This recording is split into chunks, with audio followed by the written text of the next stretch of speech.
Hello everyone, welcome to the grow of pharma. तो आज की इस वीडियो में हम लोग बात करने वाले हैं डॉक्यूमेंट्स से रिलेटेड कि आपको जब नाइपर की फिजिकल काउंसलिंग होने वाली है उसमें आपको कौन कौन से डॉक्यूमेंट्स वहाँ पे लेके जाने हैं, क्योंकि अभी आपके फिजिकल काउंसलिंग में अबाउट 20-25 डेज रिमेनिंग है। सो आज के इस वीडियो में हम लोग देखेंगे कि आपको कौन से डॉक्यूमेंट्स चाहिए। तो अभी जो भी डॉक्यूमेंट्स अगर आपके पास नहीं है तो रिमेनिंग डेज में आप वो डॉक्यूमेंट्स प्रिपेयर करवा लीजिए ताकि वहाँ पे आपको काउंसलिंग में कोई प्रॉब्लम नहीं हो। ठीक है, तो ये नाइपर का अभी जो रिवाइज्ड एडमिशन ब्रोशर आया, इन्फॉर्मेशन ब्रोशर आया है, वो हमने ओपन किया हुआ है, जिसमें यहाँ पे दिखा हुआ है कि अगर आप आएंगे तो admission procedure for masters program. तो इसमें बताया गया कि कैसे कैसे आपको एडमिशन होने वाला है। तो इसके बारे में हमने ऑलरेडी बात कर ली है कि कैसे क्या एडमिशन प्रोसीजर होता है, क्या काउंसलिंग प्रोसीजर होता है। अगर आपने ये वीडियो नहीं देखा है तो चैनल पे है, जाके देख लो। और साथ में मैंने ये भी बता रखा है कि किस रैंक पे आपको कौन सा हो जाता है। ठीक, अब देखो यहाँ पे जो चीज़ें हैं कि सबसे पहले document to be uploaded along with application form के साथ साथ कौन से डॉक्यूमेंट अपलोड किए जाते हैं। अब जो भी डॉक्यूमेंट आप लोग अपलोड करोगे वो डॉक्यूमेंट आपको वहां पे ओरिजिनल चाहिए होगा। ठीक है, तो यहाँ पे कौन कौन, सबसे पहले matriculation certificate as a proof of age and correct name. ठीक है, तो मैट्रिकुलेशन सर्टिफिकेट आपको चाहिए। यहाँ पे आपकी 10th एंड 12th की मार्कशीट आप लेके जाना, दोनों वहाँ पे रखे रहना, दोनों को आपको ओरिजिनल कॉपी वहाँ पे चाहिए होगी। फिर marksheet of all the semesters years of qualifying degree. अगर आप बी फॉर्म कर रहे हो तो आपकी जितने भी मार्कशीट्स हैं वो सारी मार्कशीट आपको वहाँ पे चाहिए होंगी, first year, second year, third year, fourth year. अगर थर्ड ईयर की मार्कशीट, फोर्थ ईयर की मार्कशीट अभी आपकी नहीं आई है तो उसके बारे में भी हम आगे बात करेंगे कि उसके लिए आप क्या कर सकते हो। बट जितनी भी मार्कशीट्स हैं सबको आपको वहाँ पे ओरिजिनल लेके जाना है। फिर certification of reservation for SC ST। अगर देखो मतलब जो भी है रिजर्वेशन के लिए आपको चाहिए, तो रिजर्वेशन के लिए SC ST के लिए अगर आपका है तो आपको जो रिजर्वेशन सर्टिफिकेट है आपको वो चाहिए होगा। स्पॉन्सरशिप सर्टिफिकेट, अगर कोई स्पॉन्सर्ड कैंडिडेट्स है तो उसके लिए। अब अगली बात आती है कि EWS कैटेगरी के लिए जो रिजर्वेशन है, EWS कैटेगरी के लिए जो रिजर्वेशन का सर्टिफिकेट है वो किस फॉर्मेट में चाहिए, जो एनेक्सर 2 नीचे मेंशन हुआ है। अभी हम एनेक्सर्स भी देख लेंगे कि किस एनेक्सर्स पे क्या रिलेटेड है। तो उस फॉर्मेट में आपको EWS सर्टिफिकेट चाहिए। और अगला आता है कि certificate for reservation for the OBC, non creamy layer of the OBC candidates, जो कि हमारा है। तो उसमें आपको क्या करना चाहिए, वो की फॉर्मेट होना चाहिए एनेक्सर 3 के फॉर्मेट में। ठीक है, OBC के लिए आपको कौन सा फॉर्मेट चाहिए, एनेक्सर 3 के फॉर्मेट। अब अगर आपके पास कोई भी डॉक्यूमेंट नहीं है, ठीक है, मतलब आपका कोई भी ये डॉक्यूमेंट नहीं है, रिजर्वेशन डॉक्यूमेंट्स नहीं है, तो वहाँ पे क्या होता है कि उस टाइम पे तो आपको एनेक्सर 4 पे आप ऑनलाइन हो गया था, आपका जो भी आपका रिजर्वेशन सर्टिफिकेट था उस टाइम पे आप एनेक्सर 4 लगा के आपका काम हो गया था। बट अब आपको सबमिट करना पड़ेगा। अब यहाँ पे एनेक्सर का काम नहीं होगा। आपको अगर आप SC कैटेगरी हो या ST कैटेगरी हो, EWS हो, OBC हो, तो आपको अपना कास्ट सर्टिफिकेट रिजर्वेशन के लिए सबमिट करना पड़ेगा वहाँ पे काउंसलिंग के टाइम पे, नहीं तो आपको वहाँ पे जनरल में कंसीडर कर दिया जाएगा। तो ये सबसे इंपॉर्टेंट बात है, आपको सर्टिफिकेट ध्यान में रखना है, कास्ट सर्टिफिकेट। फिर सेट, अगर कोई PWD कैंडिडेट्स है तो सर्टिफिकेट ऑफ द डिसेबिलिटी का उसका सर्टिफिकेट किस फॉर्मेट में, एनेक्सर 5 के फॉर्मेट में। फिर self attested copy of Aadhaar card, आपको आधार कार्ड होना चाहिए, स्पॉन्सर सर्ट हो गया, पासपोर्ट साइज फोटोग्राफ साफ रख लेना अपने पास। ठीक है, ये इतनी चीज़ें हैं जो आपको वहाँ पे ज़रूरत पड़ने वाली। ठीक है, मतलब क्या क्या चाहिए, आपका 10th एंड 12th की मार्कशीट चाहिए, उसके बाद आपका चाहिए क्या, उसके बाद आपका चाहिए कि ये आपका पूरा जितने भी आप बी फार्म की मार्कशीट चाहिए, उसके बाद आपका रिजर्वेशन सर्टिफिकेट चाहिए, EWS है, OBC है, SC ST, वो सारी चीज़ें।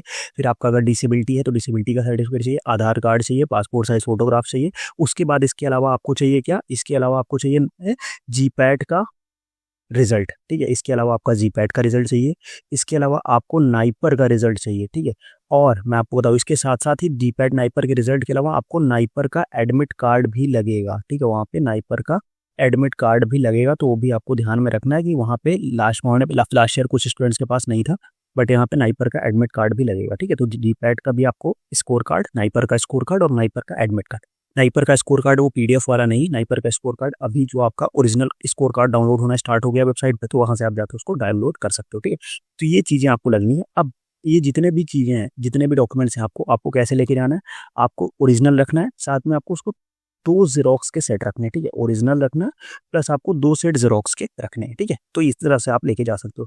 फिर उसके बाद आया हुआ है आपका जैसे क्वालिफिकेशन ऑफ एग्जाम चाहिए होगा, मतलब GPAT, गेट, नहीं पर जो भी आप हो। तो अगर आप GPAT नहीं क्वालिफाइड हो तो आपको गेट का स्कोर कार्ड चाहिए होगा, अगर आप GPAT क्वालिफाइड हो तो गेट पैड का चाहिए होगा। ठीक है, तो ये सारी चीज़ें हो गई। बाकी अगर हम बात करें, all the candidates awaiting the final year result must submit a bonafide certificate, जो कि आपके उसमें सर्टिफिकेट अगर फाइनल ईयर नहीं है तो आपको सबमिट करना पड़ेगा। ठीक है, if candidates failed to submit the PWD certificate तो एनेक्सर 5 के हिसाब से सबमिट करना पड़ेगा आपको। वही बताया हुआ कि अगर केस सबमिट वैलिड कास्ट और PWD सर्टिफिकेट नहीं है तो उनको जनरल कैटेगरी में कंसिडर कर दिया जाएगा। ठीक है, बाकी ये फीस और उसके बारे में तो आपको पता ही हो गया। अब हम आगे बात कर लेते हैं क्या एनेक्सर्स के बारे में, कि किस एनेक्सर्स पे आपको क्या कैसे आपको वो रखना है। ठीक है, और आगे नीचे सारे एनेक्सर्स। हाँ देखो, ये सबसे पहला है स्पॉन्सरशिप सर्टिफिकेट, अगर कोई स्पॉन्सरशिप कैंडिडेट है एनेक्सर 1 है। एनेक्सर 2 जो है ईडब्ल्यूएस सर्टिफिकेट। अब आपको ईडब्ल्यूएस सर्टिफिकेट, आपको ईडब्ल्यूएस कैंडिडेट जो भी हैं उनको इसी फॉर्मेट में आपको ईडब्ल्यूएस सर्टिफिकेट देना पड़ेगा, ठीक है। यहाँ पे ईडब्ल्यूएस सर्टिफिकेट जो फॉर्मेट है इसी फॉर्मेट में आपको ईडब्ल्यूएस सर्टिफिकेट देना है। अगर आपके पास जैसे अगर आपका दूसरे फॉर्मेट में है तो अभी आप क्या करो, इसी फॉर्मेट में बनवा लो, या इसी को प्रिंट करा के उस पर भी आप अगर कॉम्पिटेंट अथॉरिटी की साइन और मोहर लगवा लेते हो तो भी आपका काम हो जाएगा। फिर ओबीसी सर्टिफिकेट के लिए ओबीसी नॉन क्रीमी लेयर का इस फॉर्मेट में सर्टिफिकेट होना चाहिए, ठीक है। ये सारी चीज़ें आपको नाइपर की वेबसाइट पे इजीली मिल जाएगी। अब वो अगर आप पे ये तो था ऑनलाइन के टाइम पे, अभी ये नहीं चलेगा, अभी आपको सर्टिफिकेट देना ही पड़ेगा। उसके बाद आता है पीडब्ल्यूडी कैंडिडेट्स के लिए फॉर्मेट है ये सर्टिफिकेट का, ठीक है। उसमें आपको देखना कि डिसेबिलिटी सर्टिफिकेट यहाँ पे पीडब्ल्यूडी कैंडिडेट्स के लिए इस तरीके का होता है, ठीक है। तो उसके बाद आपको ये इतने हमारे पास क्या थे, एनेक्सर्स थे। अब यहाँ पे एक पॉइंट्स और मेंशन था जो कि अभी हमने देखा था कि 2.3 में इन्होंने बोला है इसके रिगार्डिंग कि जिसके पास डिग्री नहीं है, फाइनल ईयर की रिजल्ट मार्कशीट नहीं है, यहाँ पे ये मेंशन था ना कि all the candidates awaiting the final year result must submit the bonafide certificate and as per the instructions at 2.3, ठीक है। तो हम उसको एक बार देख लेते हैं कि उसमें उन्होंने क्या मेंशन किया, ठीक है। क्योंकि मोस्ट ऑफ द स्टूडेंट के साथ इस टाइम पे यही प्रॉब्लम होगी कि उनके पास फाइनल ईयर का रिजल्ट नहीं होगा। और अभी हाँ ये रहा, ठीक है, ये जनरल ये यहाँ पे आ गया। All the candidates who are completing their final semester examination on or before 15 July are eligible to apply, मतलब 15 जुलाई से पहले आपको सबमिट करना है। For such candidate the following document must be submitted at the time of the counselling, ठीक है। मतलब जो अदर डॉक्यूमेंट्स के साथ काउंसलिंग में एक bona fide certificate issued by the concern college stating that the candidate has appeared in the final semester examination of the qualifying degree. फिर an undertaking on non-judicial stamp paper of 100 rupees by the candidates, stating in that in case no result is declared by the till 15 September or the candidate fails in qualifying exam, the candidate will have no claim for the allotted seat। मतलब क्या, दो चीज़ें। सबसे पहले आपको अपने college से एक बोनाफाइड सर्टिफिकेट बनाना है कि आपने जो फाइनल ईयर कैंडिडेट जो है वो फाइनल ईयर के सेमेस्टर एग्जाम्स में अपीयर होने वाला है या अपीयर हो चुका है। अगर जिसके होने वाले हैं वो बनाएगा, और जो हो चुका है वो आपको एक बोनाफाइड सर्टिफिकेट आपको कहाँ से बनवाना है, अपने कॉलेज से बनवाना है।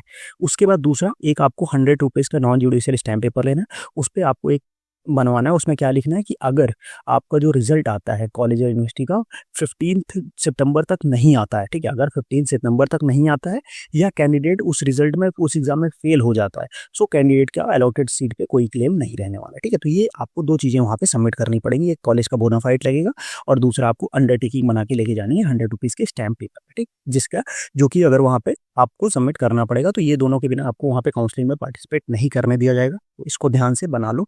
बाकी सारे डॉक्यूमेंट्स तो आपके पास होंगे ही, ये डॉक्यूमेंट्स थोड़ा सा इशू क्रिएट करेंगे। और जिनके पास फाइनल ईयर का रिजल्ट आ गया है, मार्कशीट आ गई है, उनके लिए तो कोई दिक्कत नहीं है, वो इजीली अपना मार्कशीट लेके जाओ, आपका काम हो जाएगा, ठीक।